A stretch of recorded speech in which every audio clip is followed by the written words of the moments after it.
It's time for bookkeeping, beer, and BS. It is interesting, the different types of vacations. And I think the vacation that's worked for me to like get that mental clarity has changed over time. I used to hate long vacations because it was just work displacement. And so if I was gone too long, it created a whole bunch of anxiety before the trip and a whole bunch of catch up and like almost anxiety during the trip because I had so much to do when I got back.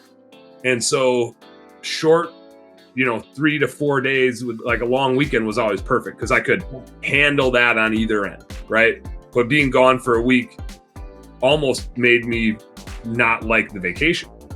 And that happened a couple times. That like when I was in the corporate world, it was fine because I was in the corporate world. And so it was just like, nobody's going to miss me.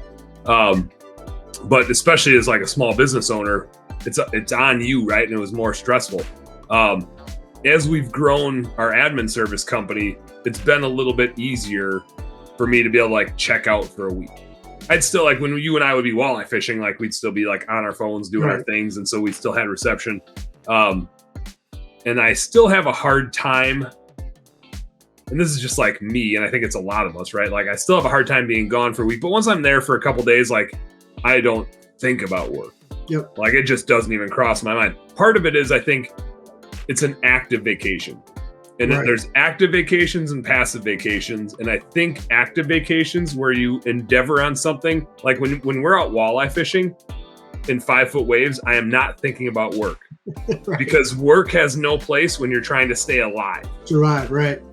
And it's funny, like the Boundary Waters trip is super relaxing and it's such a checkout, but it's partially a checkout because it's like, it's an intense trip.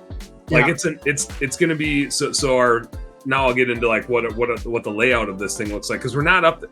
I'm gone for a long time, but we're not up there that long. Monday, couple guys. You can go camping at a campground and there's 500 people there.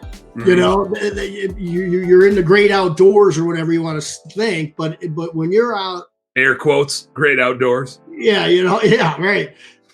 When you're out there in a secluded area, and that's kind of how Deep Creek was a little bit there. I mean, there was this big old cottage thing, but there wasn't a ton of people there, and it was pretty secluded, and you had to drive quite a ways to get to. And it's certainly not anything like you're talking about, but we had to drive quite a ways just to get something if we wanted to hit a Honey bar or something like that. And there wasn't 10 restaurants to go to and, or 2 restaurants to go to. There was one, and that was it. And there was one bar and it was up on blocks, and that was it. And you had to drive to get there. So it was, you weren't thinking about a car, who's got this, or those sort of things that you deal with every single day are not in your life anymore. Just little things you take for granted and that you don't even think about. Yeah, the problem solving that's happened to make to survive on the trip, to take the most of it, that problem solving is because if you just sat idle, you could say you're on vacation, but anybody that operates a business knows if you're sitting idle, you're stewing.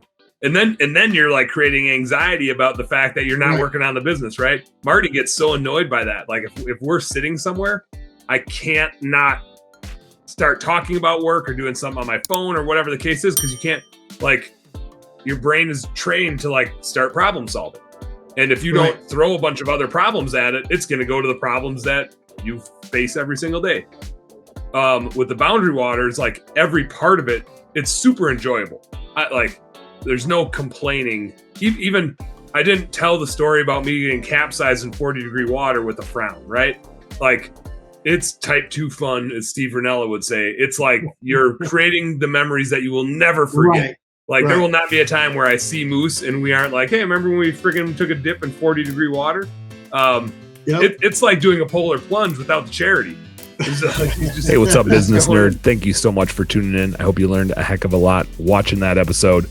Do me a favor, subscribe right down here. And if you really like what you saw, you got more goods right here. Check out this one or check out this one and do this. Go subscribe. Appreciate you. Work smarter, work harder, go earn yourself some pride. Catch you on the next one.